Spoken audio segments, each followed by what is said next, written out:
Section 6.1, Composite Functions. Given two functions f and g, we represent the composite function using this circular symbol, and we read this f composed with g. So that little circle symbol almost looks like a degree symbol, but it's in line with the f and the g. We read that composed with. So f composed with g of x, that means f of g of x. So we're learning new symbols here to represent a composite function. Okay, so a composite function is basically plugging into one function first and then plugging into a second function. So you're going to first start with an input of x. We're going to plug it into the function g. We're going to get an output of g of x.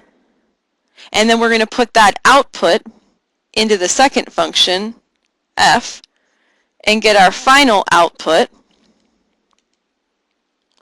which is f of g of x. So you can think of a composite function as you first plug into g, in this case, the inner function first. You work inside out. So first plug into g, and then plug the result into f. So if you want to just remind yourself here, in math we always work inside out. Inside the innermost grouping symbol first, our innermost parentheses, and we work our way out. Okay, so example 1 is an exercise. More of an exercise than problems you'll actually do, like on a test or a quiz. There will be a few of these in the homework, but this is kind of just to give you an exercise to understand what we mean by a composite function. Okay, so in example 1, we're given a table of values, a horizontal table. We've got x values across the top, and then there's two functions, f of x and g of x.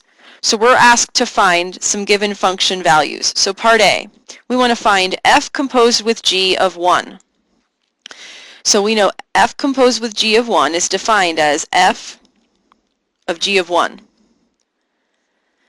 So we're going to start on the innermost parentheses with an x value of 1.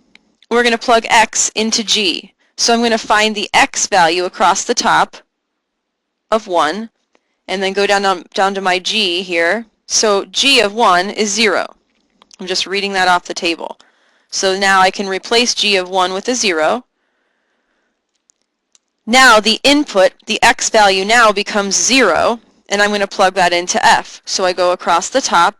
Here's an x value of 0, so then f of 0 is 5. So my final answer is 5. Now you guys can try all the other parts here. I'm just going to do a few parts of this question. I want to show you that the order matters. So in part A,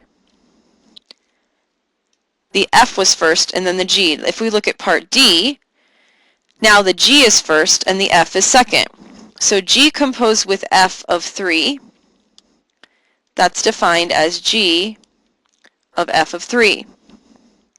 So I'm going to start in the innermost parentheses with an x value of 3 and plug into the function f. So I'll go across the table here, across the top to an x value of 3. So then I see that f of 3 is negative 1.